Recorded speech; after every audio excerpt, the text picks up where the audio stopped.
Hey there, this is Michelle Pescosolido. And I am Bill Pescosolido, and we are coming to you live today. And this is another episode of Real Talk with Bill and Michelle, where we broadcast to you almost always right here from our living room. Yep. Every Friday afternoon at 4 p.m. Eastern, 3 o'clock Central Time. And we dive into business-related topics always. It could be the latest marketing topic, it could be marketing strategies, it could be mindset things, it could be business building in general. You name it, this is what we talk about. And the whole point of Real Talk with Bill and Michelle is that we get very real with you. We hold nothing back, no holds barred. And this is all about us trying to help you with your business. Now, as you can see today, we are dressed a little different than normal. We are a house divided this weekend in the sense that Yes. Michelle, being a Houston Disastros fan, Excuse me, we won the World Series last year. We are not the Disastros.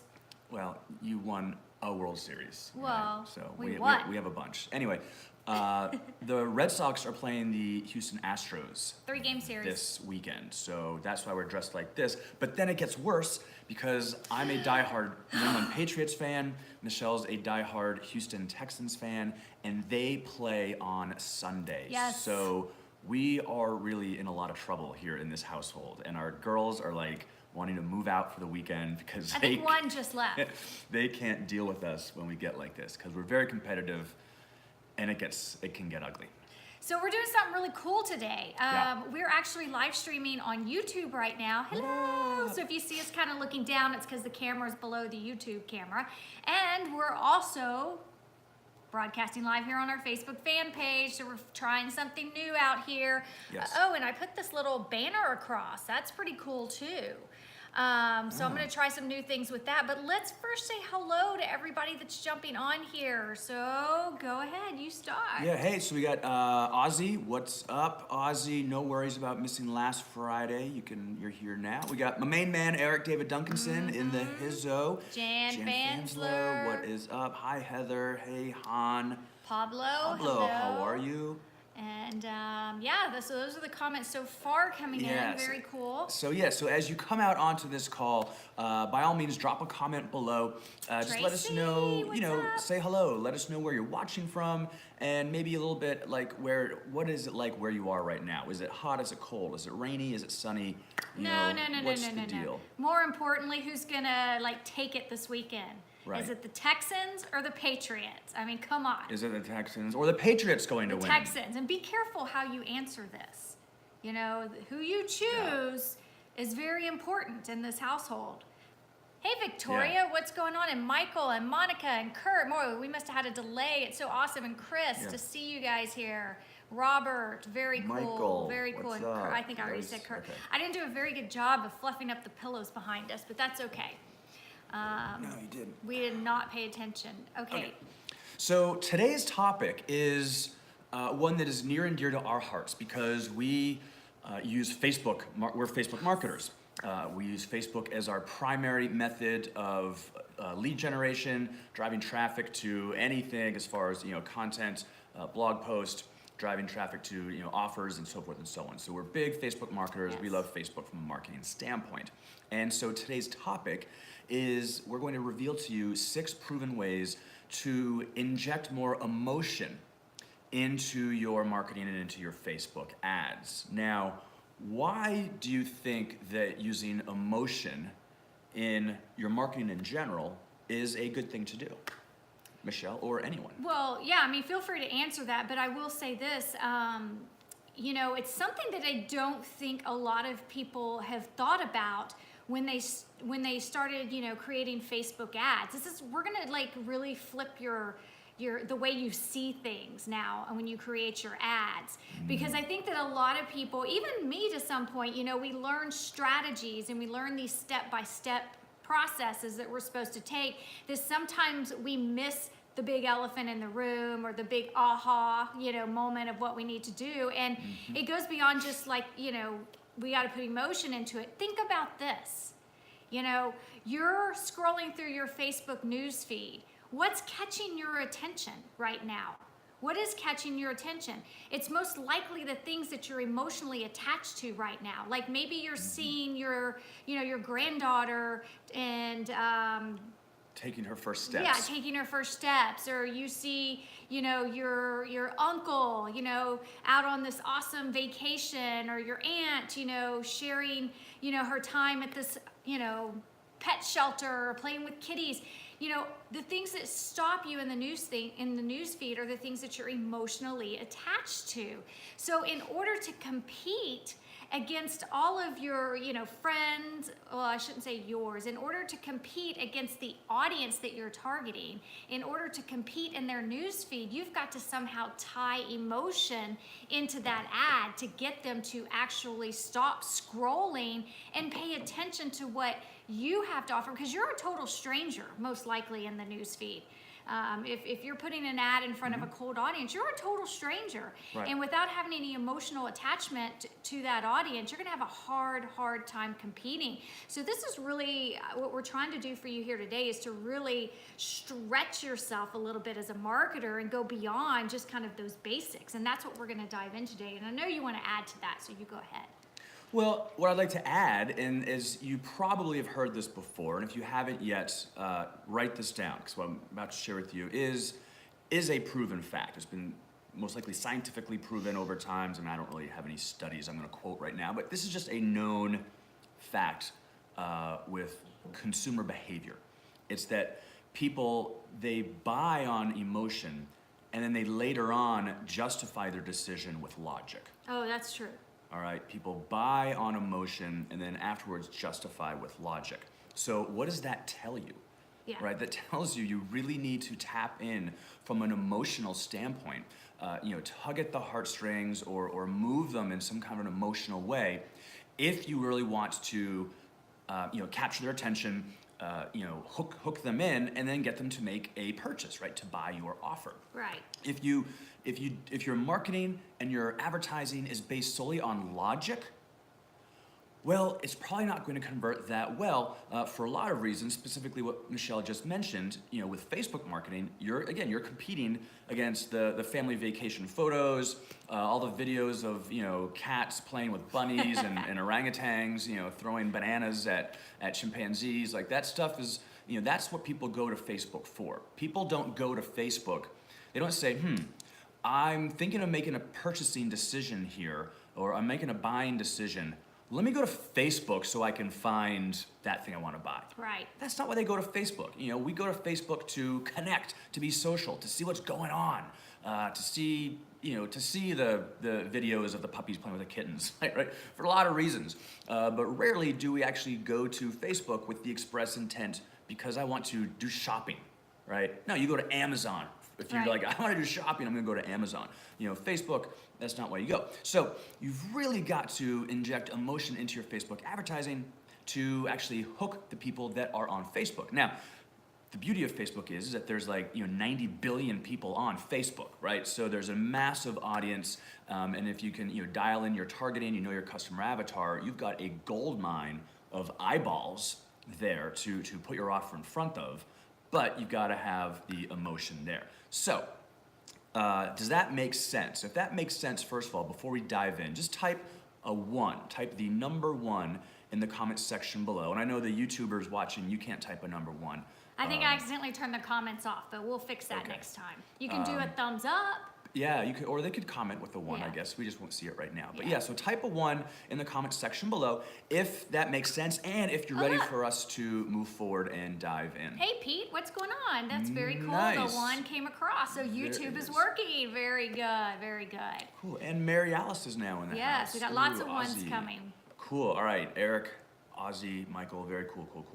All right, so Michelle, do you want to start off with the... So here's the first tip to really inject emotion into your Facebook ads. It's to build social proof. Now, a lot of people are really starting to kind of teach these types of strategies, but they aren't really explaining the reasons why you need to do this, all right? Now, to build social proof, let's think about that, from a psychology standpoint. I mean, if you're surfing through your news feed, and I'm one of those people, I look at ads all the time, but if something catches my eye, and stops me from scrolling, and I see a product, this may be a video product, which we'll get into that in a moment, but a video product, and I think, ooh, that's kind of cool.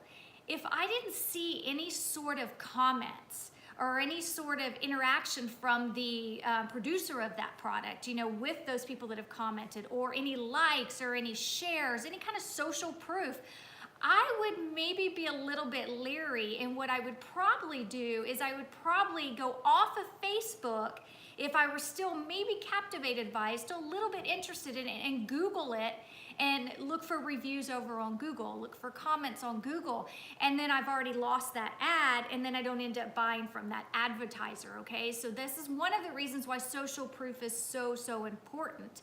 And I'm gonna tell you how you can build up that social proof, unless you wanna go ahead and add on to that. Well, and from a psychological reason and from an emotional reason, here's where the emotion part of social proof comes into play, is that as consumers, we want to feel that we're making a good decision, right? And if you can see that hundreds or thousands of other people have already made that same decision, they've already gone down the path, it helps to validate, it makes you feel safe, right? It helps to validate the decision you're about to make. It makes it feel like this is a safe decision rather than a risky decision, right? If there's a product out there and only 2 people have ever bought this thing before, you might be thinking like, geez, why has only 2 people bought this? Like, what's the problem here? Right. Like, this sounds like this might be risky or whatever. But if you can see that, 4,000 people have already, before you have come along and made the decision to purchase this, you're gonna think, okay, well, 4,000 other people can't be wrong, right? So it's going to help make you feel safe and secure in the decision that you're about to make, and make you feel safe and secure in the money you're about to plunk down, because you're now part of a large movement who are also doing it, who've already done it ahead of you. Right. So how are you going to build social proof? I don't know, Michelle. How are we going to do that? Here's the deal. I mean, Bill and I, this is real talk. We're not going to talk theories here. We're actually going to tell you how, right? I mean, that's what we do, all right? If you want to think of us as like, what is Michelle and Bill known for? It's because they teach the how-to, not the theories, all right? Just in case you're wondering. All right. So how are you going to do that? Well, what you're going to do is when you create your Facebook ad, you're going to first run an engagement ad, all right? So that could be boosting the post.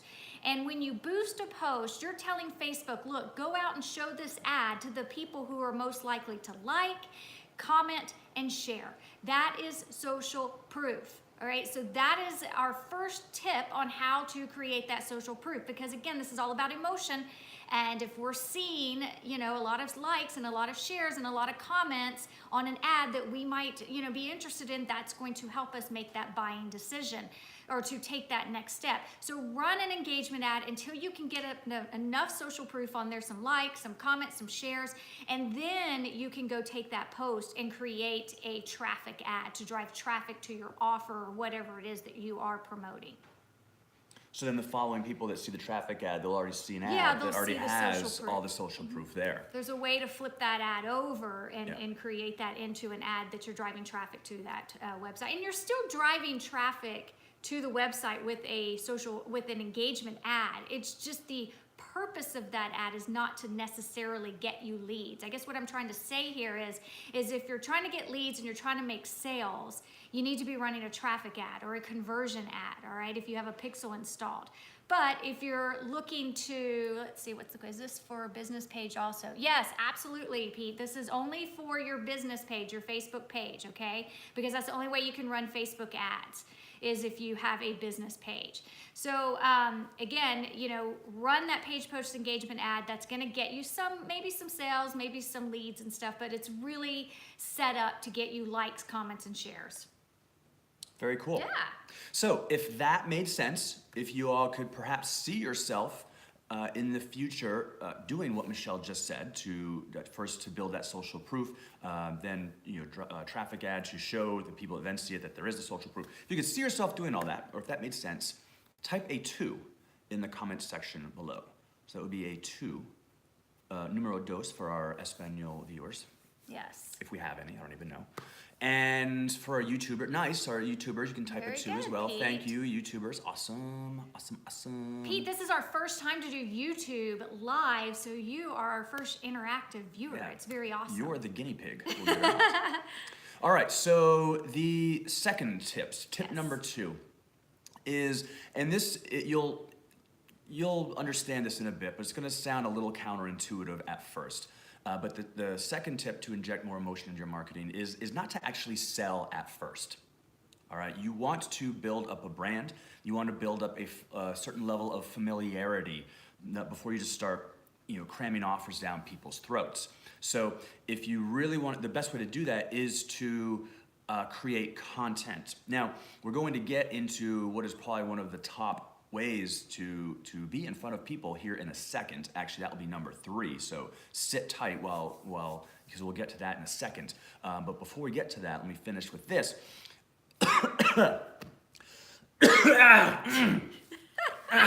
So sorry about that. So Yes. you want to not cough on camera. That's tip 2A. No, you want to provide value first. Provide a lot of value first, so you can build up that familiarity. You can become known to these prospects and to your audience, and you'll build up that know, like, and trust factor. Again, anytime someone's going to make a purchase, there's a little bit of risk involved. Well, there's a certain amount of risk involved in any purchase. Sometimes that risk is very little, and a lot of times the amount of risk depends upon the dollar amount, right? A higher dollar offer, a $2,000 offer, is going to inherently have more risk associated with it from the buyer's perspective than a $7 offer, right? I think that's obvious why. I mean, worst case scenario, if it's a $7 offer, you're out $7, right? Worst case scenario, $2,000 offer, well, you're out $2,000 and you feel like a knucklehead and you feel like you've been scammed and like you have all these emotions going through your head and so forth. So what we want to do is remove friction. Provide a ton of value first by creating content, right? So people can get to know you, get a sense of what you're about, get a feel for, do you actually know what the heck you're talking about, right? Let them decide if they resonate with you or not. And the fact is, not everyone's going to resonate with you, and that's just fine, right? You're going to attract certain people to you, and the people that you attract based upon who you are, your personality, the kind of value you deliver, what specifically are topics are you talking about, those people that are attracted to you will be the right people, right? Just know that. Just have faith that the right people will be attracted to you based upon you and what you have to offer. So the wrong people won't be attracted to you, and that's actually a good thing. So you're going to attract these right people to you by providing value. And then once you've done that, you've established that know, like, and trust factor. You've established relationship with them. Then you can go ahead and start putting an offer in front of them. And because And you the can reason do that why, by building a custom audience. yeah, and the reason why is because the I don't know who this person is, or is their stuff any good, or I don't know if I trust them, or don't know if I like them. Like, that'll all be gone away. That'll be wiped to the side, and this prospect or potential customer can now just look at you and be like, okay, I know Bill and Michelle. I know I trust them. I know I like them. They're good people. I'm totally gonna now feel comfortable moving forward and buying their thing because through their pattern of providing lots of value, it's kind of stripped away any uncertainty that I may have had when I saw them for the first time. But now I kind of feel like I know them, right? And I like them and I trust them, and it makes that buying process, that purchasing process, it removes the friction out of it, and you'll get a lot more conversions that way. No, absolutely. And I want to make sure that we're very clear on, can you go back up to that? That we're very clear on that don't sell them anything. I mean, we don't mean that, your intention is to give things away for free. We don't mean that exactly, but what you're going to have to understand that if you're selling a high dollar program or a high dollar product, it's going to take you delivering a lot more value up front to build up that know, like, trust factor, all right? So if you're in a situation and maybe, hey, Aaron, what's up? If you are in the situation where you're selling maybe a $7 product straight up in a Facebook ad, you're still going to have to use these tips and inject emotion into your ad with social proof and things like that. But your chances of selling a $7 product is going to be a lot easier than selling a $297 product or a $497 product. And the way that you're going to do that, the process should look, how this should look is if you're doing the strategies that like we teach in our course, Social Media Branding Academy, and you're doing everything that we teach, you should be building up that know, like, trust factor with your audience, all right? And so if you're creating blog posts or you're creating videos or you're doing lives like this, Facebook is wonderful for building audiences, all right? So what we could do through all of these lives that we have been doing since the first of the year, we could go in and we can actually retarget you guys now in a Facebook ad, and we don't have to build up that know, like, trust factor so much, all right? Because you've already gotten to know us throughout these lives, and we don't have to like grind as hard to provide more and more value because you're not a cold market anymore. You have now become a warm market. So I hope that makes sense. Why are we getting threes? Are we on 3 already? No, because Ozzy, Usman, Yeah. he said, everyone type a 3 if you love these guys, which is really cool. I appreciate that, Ozzy. Really nice of you to do that. And now some people are starting to type 3s, so. I was like, did I say something? No. So type a 3 if you love us, or if you felt that made sense. Yes. Hey, Patricia. If you got value there. Good to have you here. And I'll just assume that all these 3s are because you love us, when really they might not all Thank be you, that way. Pete. So Pete was asking how much value should you really provide in the beginning? I mean, if it's a cold market and you're running Facebook ads, you've got to warm up that market. I mean, if you're going straight out of the gate and targeting a cold audience, then you're going to really need to provide value in that ad. You're going to have to build up that know, like, trust factor, and you're going to have to provide some social proof. It's so important. So my suggestion is you start by delivering some value to a cold audience first, then retarget them with an ad that would lead to a sale. And again, it's all going to be dependent upon how much your product is and how much you're selling. But so a specific example could be you write a blog post, right? So a single blog post that has value, like assuming that you have a valuable blog post, right? So you could just write one blog post that is chock full of value, and within that blog post, you have calls to actions to the next step, which might be to opt into a lead magnet, right? Now that lead magnet's that free bribe, that free giveaway, or that ethical bribe where you give them a chunk of value in the lead magnet in exchange for their information. Then that they get that lead magnet, and then now they've got that lead magnet, which is value even in addition, more expanded version, say more expanded on the topic that you talked about in the blog post, for example. And then you might, so you're providing value there, and then within that lead magnet, there might be, links, there'll be links to your offer, right? So maybe it's a $7 offer or a $49 offer, or your entry point offer that you have in your, sort of like in your offer stack that you might have. And so it could be the blog post that leads to the lead magnet that then leads to the first time they're being presented an offer where they actually pay, there's a monetary exchange. So it doesn't have to be like, oh, you should do like 50 videos before you pitch something, or you gotta write at least 22 blog posts before you present an offer.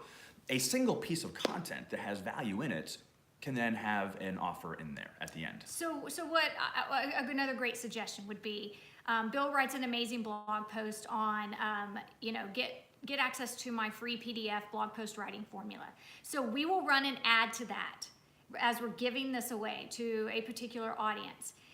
In conjunction with that, we may create a whole nother Facebook ad that's actually driving traffic to maybe a small end offer, maybe a $47 a month offer or a $7 product or something. So at least you're getting out there simultaneously with 2 different ads. You're providing value or a free PDF report or a free video series, and then you're also in front of that audience at the same time with a totally different ad that'll show up at different times, but at least they're getting familiar with you and seeing, okay, Bill and Michelle is providing a lot of value here. Ooh, now I'm seeing their ad and now they're promoting this. Oh, I am just now kind of getting to know these people, and I'm juggling balls. Now I'm kind of getting to know these people a little more. I'm seeing them in my news feed more, and I may want to actually take a look at what they have to offer here. Mm-hmm.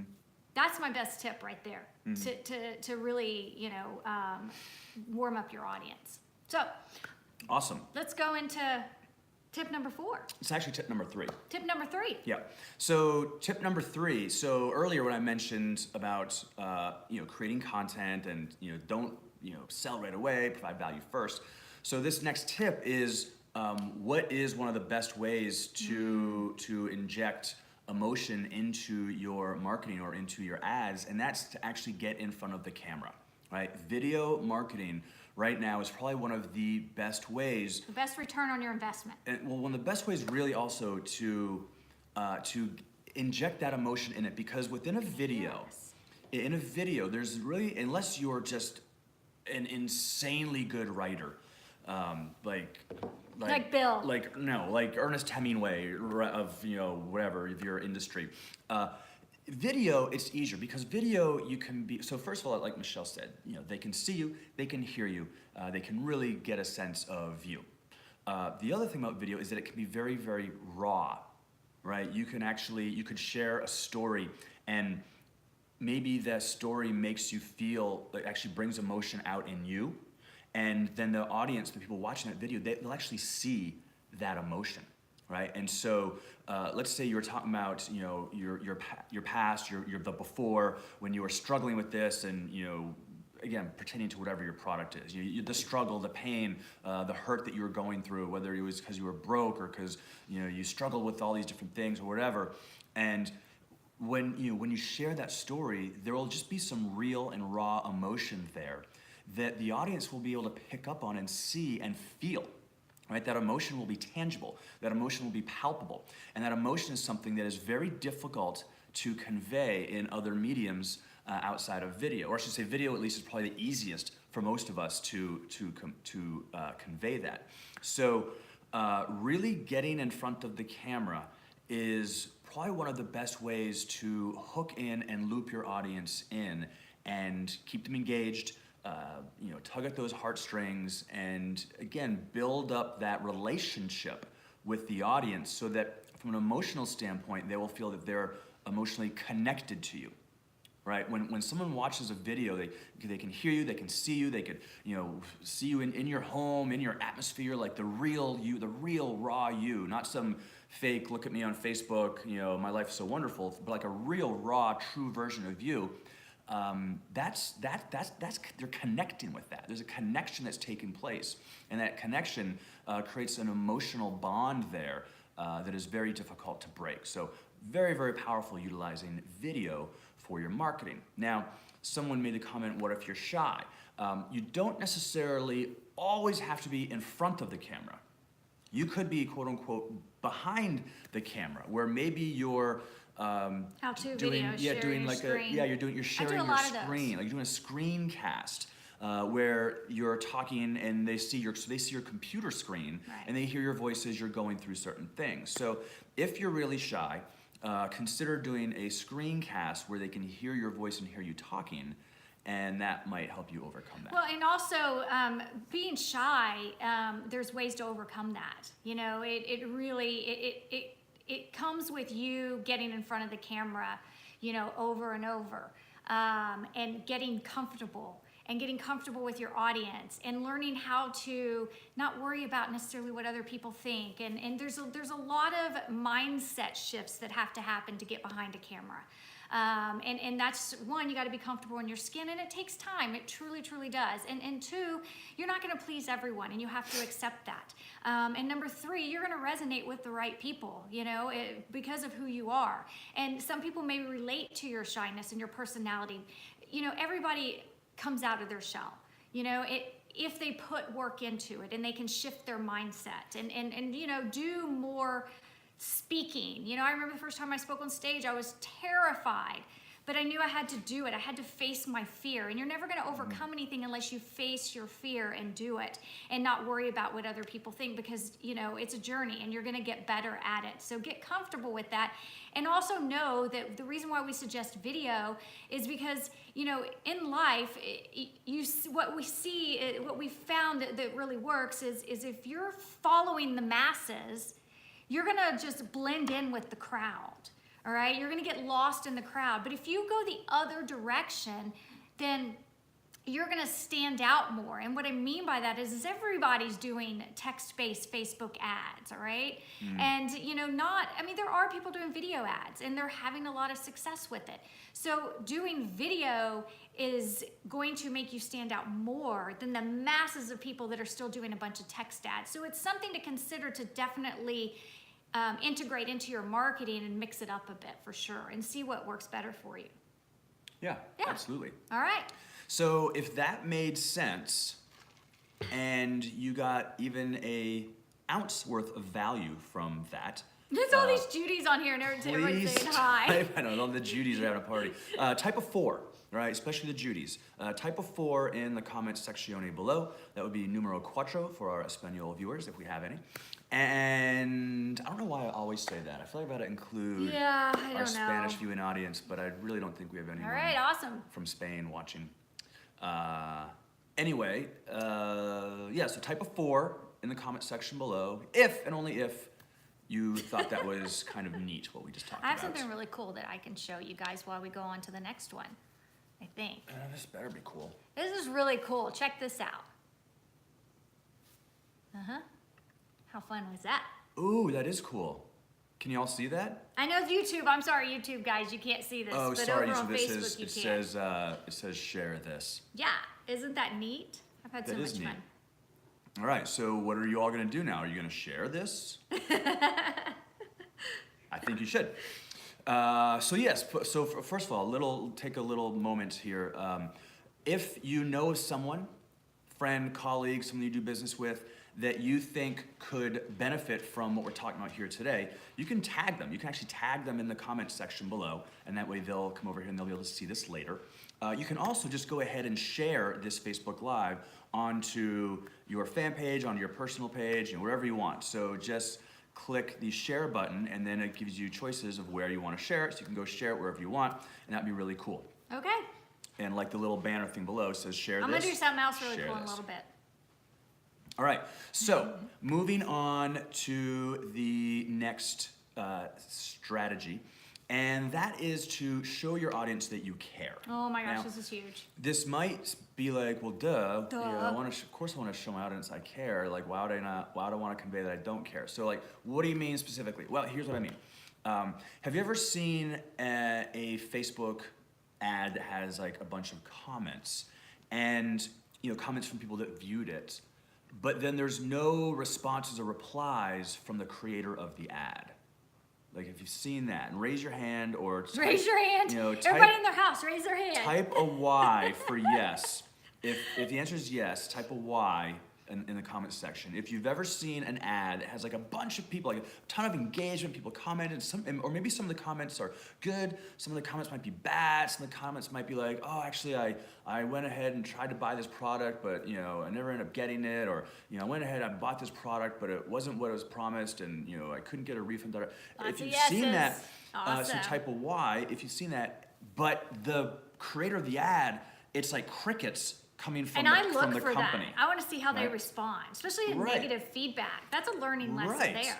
So the point is, if you see those, or if you're doing it, you ran an ad and you're never replying to anyone, that's showing your audience that you don't care, right? That's conveying like an overwhelming sense of like, meh, right? Which is not a good play. It's not a good look. So to really show you care, is to be able to respond back. If someone sends in a support ticket, respond back. If someone comments in a blog post, thank them, respond back. If you've got an ad running that has comments, address the comments, respond back. Yes. Show the audience, the people that are viewing, that you actually give a crap about them, and it will go a long way towards helping to foster and build a relationship. And it'll create a sense, kind of like a sense of warmth and community if you're responding back, especially to if there are negative comments or negative product type comments. Obviously you don't want to show you care. That's cool. If it's negative comments, just like really just out of left field, like vulgar type stuff, I mean, those can be blocked and deleted, right? I don't think you have to respond to those. But I'm talking like a legit negative comment, meaning like I tried to get a refund and I couldn't, or I reached out to customer service and they never got back to me, or whatever, those types of comments, you've got to address, you've got to stay on top of that, because that will let your audience know that you actually do care for their well-being and care about the happiness and the satisfaction of the product. Absolutely. And that's all I have to say about that. All right, so let's keep moving. You guys ready? You ready? We're gonna go into tip number 5 or 6. Not really sure where we're at, but we will share. So, tip number 6. Yeah, that banner was cool. I'm having fun with this. Understand the power of the creative parts of your ad. So when I mean creative part of your ad, I'm talking about your images, or, we were just talking about videos. You have to think about this. People are scrolling through their news feed on Facebook. You've got to stop them in that scroll. And I always flip it back on yourself. I know that we're marketers too, but then go back and flip it on yourself as a customer, and put yourself back in the shoes of a customer. And yes, Jan, Forrest Gump. That was my attempt at a Forrest Gump impersonation. And think about yourself. Ask yourself, what stops me in my news feed? If you don't know, don't do it now. But later, go just scroll through your newsfeed and see what stops you. So what stops me are cute little kittens and doggies and birdies and, just really awesome, cute, fluffy things. Just saying. Wow. All right. So, but seriously, why do those? So, okay, fine. Now you know what stops me in my news feed. So what stops you? And if you don't understand, you got to ask yourself why. Well, why does that stop you? Well, for me, it's because it's appealing to the eye. It makes me feel all warm and fuzzy, and I want to go adopt 1,000,000 animals.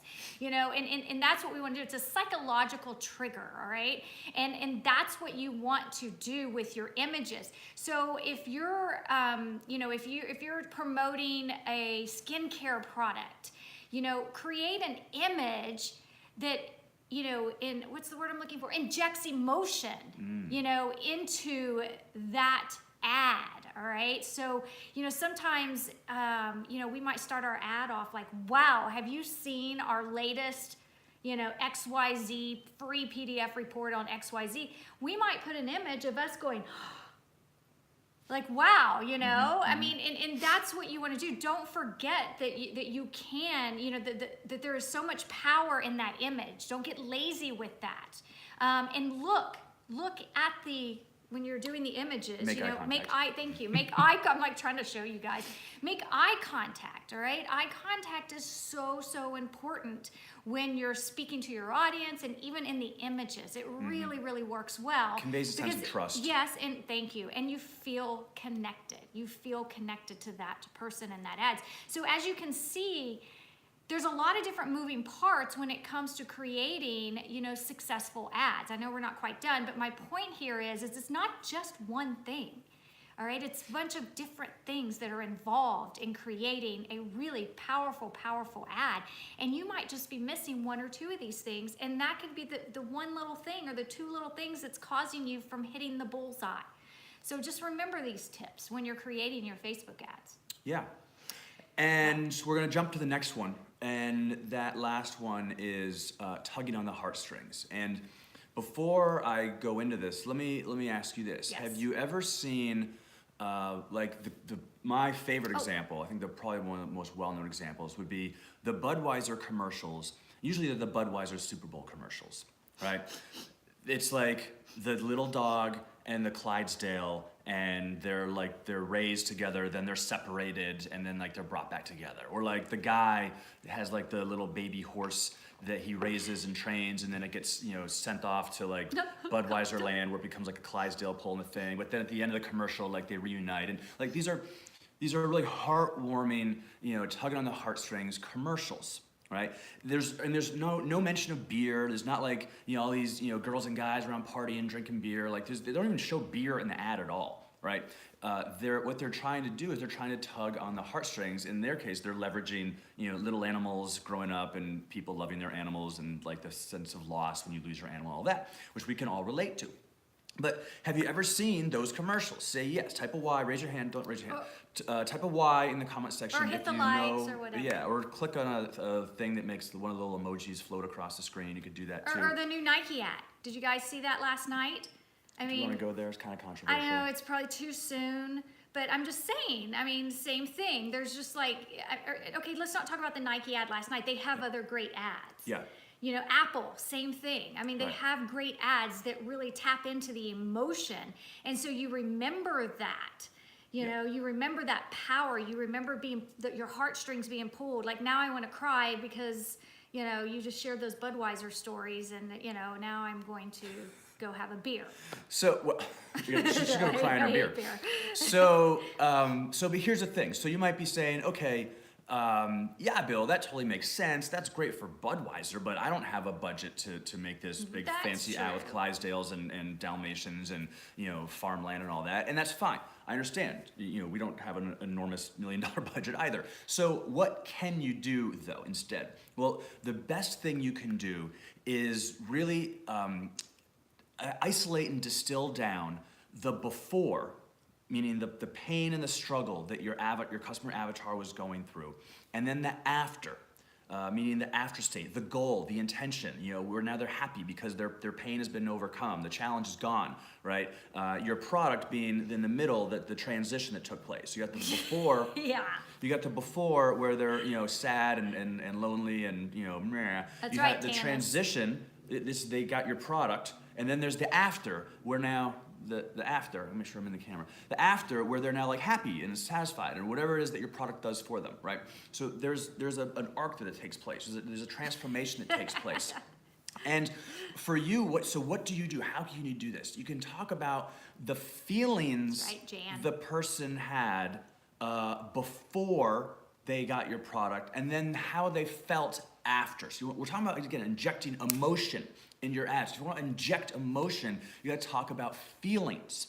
Okay, so How do we feel when we buy this? feelings might have been? Well, let's say, for example, if it was, say, a weight loss product, right? The feelings they had before. I mean, and don't just say like, Don't sell the features or the benefits. right? No, you sell a bet. Well, Okay. but just hang on. So it's not like, oh, I was 20 pounds overweight before, and now I lost 20 pounds. Yeah. Right? That's like, nah, like that doesn't, I don't feel anything. Like, didn't move my needle at all. But you could say, you know, before, well, maybe they were self-conscious. You know, maybe because of the way they, you know, they didn't feel good about themselves. And maybe because they were self-conscious and didn't feel good about themselves, that person, you know, maybe never went out or never, you know, went on, you know, a dating site or never went to, you know, did activities because they were constantly felt that way. But then there's the after, right? Where now they feel better about themselves. They have more self-confidence. They've got friends now. They met a girl or whatever it could be, right? Maybe if it's beauty products, you know, the before could be, again, you know, self-consciousness, you know, maybe a lack of self-worth, like things along those lines. And the after would be, you know, brimming with self-confidence, you know, never felt better, things like this. So these are examples of injecting emotion into the advertising. And you're not talking features. You're not saying, you know, oh, my skincare product is advanced lipids and proteins and enzymes. Like, no one gives a crap about lipids and enzymes, right? That no one goes to bed at night worried about enzymes. You know, they go to bed feeling the thoughts that they have, right? So if you can convey the transformation and what the person now, how they feel as a result of the transformation from your product, that is how you can inject emotion into your advertising. That's right. Are you guys feeling the love here? Are you feeling the Astros love? Look, the Yeah, you light. changed the lighting, didn't you? I did. He had these lights on Patriots colors. He had them on red and blue. We Yeah. had them on red and blue. Yeah. Now we got them Yeah. on orange and why is there blue? I don't know. Because deep down inside, you want to be a Patriots fan. No. Go Astros. So, go Red Sox. Astros. Red Sox. So, okay, so if that made sense. So, Yeah. so does that make sense, first of all? I Oh, want to this know, helps, yeah. you know, that injecting the emotion. It's really, think about the feelings that someone would have before Right. they got your product. And think about then the feelings that they would have as a result of successfully, benefiting from your product. And we can talk about those feelings in the ad. That's what's going to resonate a lot. And maybe it's like, it's a parent. Maybe it's a product for a kid, but you phrase the ad from the parent's perspective. Think about how as parents, how much we worry about our kids, and how much we try to do for them. We want everything to work out perfectly for them, but we know life is life, and that doesn't always happen. But as a parent, you want the best for all your kids. So maybe you take an angle, if it's a product maybe for like teenagers or young adults, whatever. You take the angle of how the mom now felt seeing her daughter having that happiness. Like, how many moms would resonate with that? Because moms are moms. Like, of course they would love if they see one mom who feels so much better and whatever because of her kid. They're gonna be like, oh yeah, I get that. I resonate with that, right? So just think along those lines with your ads and see how you can inject that emotional aspect into it from a feeling standpoint. And that's what will, because again, people buy an emotion and then they justify later with logic, right? They buy on emotion and justify later with logic. So if you get that emotion in there, that's what's gonna make them buy. That's what will get them to buy. Absolutely. And hey, YouTube family, thanks for being here for the very first time. And I know there were questions coming across, but they were scrolling out of the screen too fast. So we will make sure we come back and answer those. And Facebook family. Always a pleasure having you guys here on Friday. It is so much fun. We love doing this for you guys. And Red Sox family, go Red Sox. Drop the comment below. We'll get off. Houston, we have a problem. You're so funny. You're so funny. Drop a comment below. Who should win, the Texans or the Patriots? All right. It's a no-brainer, really. Come on. Texans should win Sunday. Patriots. The Astros, if you're a baseball fan, the Astros or the Red Sox. We are up against each other this weekend. House divided. All right. So that is pretty much all we have. Did you want to? Yeah. So go ahead. If you got value from this, please, feel free to share this out there. Tag someone in the comment section below, so that they can get value from this. And lastly, if you liked this training and you would want to get more training just like this, that is in a much more dialed in setting where we go deep and give like real examples and have screenshots and presentations and keynotes and slides and all that good stuff, and you think that you could benefit from us helping mentor you to help you build your business, then Michelle's putting a link right now for you to go take a look at. It's the link to our Inner Circle mentorship group called the Power Players Club. And if you are not a member yet of the Power Players Club, then you should definitely check that out if you think that we could help you out with your business. If you like us and you resonate with us and you think that our experience would be of benefit to you, then definitely click on that link to see if the Power Players Club is exactly what you've been waiting for. And if you are a current Power Players Club member, which I know a lot of you are, maybe just type in the comment section below, I'm a power player, because you are, and I want to see all the power players that are here. So if you are already a member of the Power Players Club, just type in the comment section, I'm a power player, and we'll see those comments hopefully flying through here in un momento. Yes, absolutely. And I like how the banner at the bottom is orange. Astros. That's so lame. All right. We're going to get some cool stickers for you guys that say, I'm a Power Player Club member, so you can put it on your computer. Can't wait. Yeah. Nailing it down. Cool. So Eric, awesome. Eric David Duncanson is a power player. Eric and Aaron have some socks coming their way. Monica's a power player. Yes. Michael, what's up? Michael's a power player. Jan's a power player. She didn't write it yet, but she is one. She always writes stuff. Waiting. Jan, where's your comment? Let's see, a lot of others. It's a $1 trial for 7 days right now. $1. You can start with the $1 trial, Ozzy. Un dolore. Think how much? Kennedy's power player. Awesome. All right, well, we are at 49 minutes. Yes, so we're gonna wrap this up. You are all awesome. I wanna thank you for spending your time here with us. I know there's a lot of things you could do with your time, and you spent the last 49 minutes with us. So we appreciate that. We obviously value and respect your time, and we hope that you got a lot of value from this. So again, feel free to share this. Obviously, give us a little love. If you got value, click on the heart button or the like button. It's always neat to see those. YouTube peeps, we'll catch you next time. Again, this is the first time that we're kind of double dipping here. Double duty in it. Double with the camera up there for YouTube and the computer down here for the Facebookers. So we'll see if this experiment works well. And we will see you next week, next Friday, for another episode of Real Talk with Bill and Michelle. Same bat time, same bat channel, 4 p.m. Eastern, every Friday afternoon right here. So we'll see you all next week, and have an awesome weekend. Yep. Bye-bye, Bye, guys. everybody.